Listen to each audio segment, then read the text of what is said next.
Speaking of regulations, the Religious Affairs Ministry is now unveiling a new proposal that would heavily reform the system of kosher certifications here in Israel. If passed, private agencies overseen by the chief rabbinate would be empowered to provide eateries with a kosher stamp of approval. The idea being that the rabbinate would still ultimately retain oversight, while competition between certification providers would drive down the costs, raise standards, and help prevent corruption. Still, many in the rabbinate's office and the Haredi public at large are upset. So here to discuss is former Yesh Atid party Knesset member Rabbi Dov Lipman. Rabbi Lipman, of course, it's always great to have you back. It's been argued that this is a war on religious services with the goal of canceling the Jewish identity of the state. How do you respond?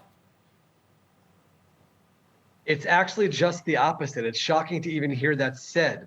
The idea of giving over the kashrut services to a local level, where rabbis at a local level, under the auspices of the chief rabbinate, can assess the needs of their city and perhaps enable even more people in the city to be under the guide and the watchmanship of the oversight of kashrut responsible rabbis. That's a brilliant idea, that more people can be eating kosher in Israel. Yes, it's true, Aaron, that they might rely on more lenient opinions within the world of Jewish law, but that's okay. There are lenient opinions out there that are real legitimate opinions that can enable more people to be observing kashrut and also make sure that there's less corruption because of the oversight on the local level.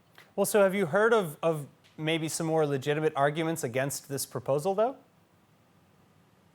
The fear that you're hearing mostly from the ultra-Orthodox politicians is that on the local level, perhaps people will break beyond halacha, and therefore maybe the kashrut rules will not really be followed. There's also some criticism of the possibility of certain eateries getting kashrut rights, even though they're open on the Shabbat. These are all issues which, again, I truly believe people on a local level can understand what does their community need. I want to remind you and all the viewers that when the chief rabbinate was initially established, the concept wasn't cut people out, let's be strict. The concept was, let's create this big umbrella under the framework of religious observance to enable as many Israelis as possible to be part of it. So this reform, which by the way is headed by a religious minister who's suggesting it, is saying, let's give it to the local level under the auspices of the chief rabbinate. Rabbis on a local level can make decisions that are based on the needs of their areas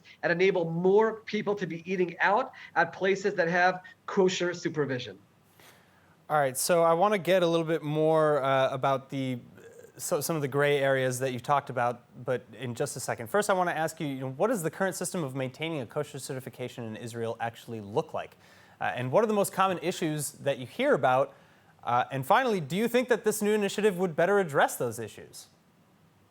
So the way it works right now is essentially if you want to have it under the state auspices, it's under just the blanket chief rabbinate. There are a few other more stringent kashrut agencies which charge a lot of money, and companies, restaurants can't even keep up with it. But the ability to really supervise properly when it's on a national level is very, very difficult. We just had a tragedy not so long ago where in a meat restaurant there was a dairy dessert which actually led to a horrible tragedy for someone who couldn't have dairy. How is there a dairy dessert in a meat restaurant? It's because of the lack of proper supervision.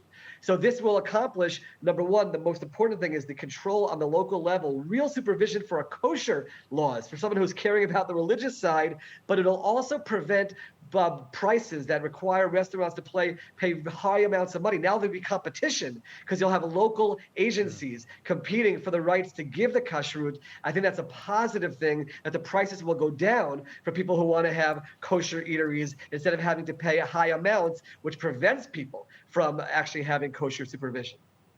All right, so again, reading further now into this plan, back to some of the complaints. One of the policies reportedly includes the ability to approve of quote-unquote lower-level kashrut, including restaurants that serve technically kosher food, but which are open on the Sabbath.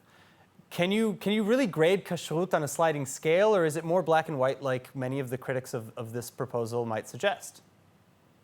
if one would open some of the books that I have behind me, some which deal with kashrut, you're going to find such a wide range of opinions about all the laws, from more stringent to more lenient, all dating back hundreds of years. Yes, many people in the Orthodox sector try to keep to the more stringent rules, and that everyone can choose to do so in their lives, and any restaurant can choose to do so.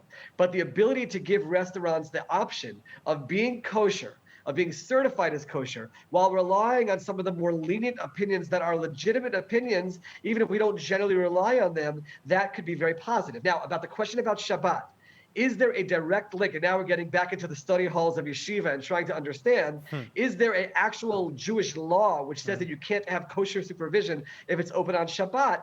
That's something which could be debated. And by the way, I do understand those who would say we don't want to do so.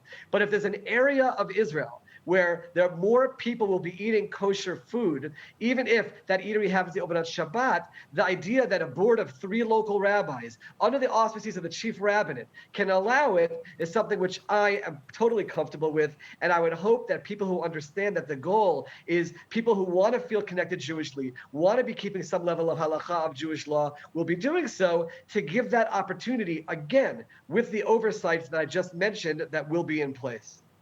Rabbi Dov Lipman, thank you so much for being with us again. Thank you. All right, and if you'd like to see my full interview with Rabbi Dov Lipman, please check it out online at ILTV.tv or on our ILTV YouTube and Facebook channels.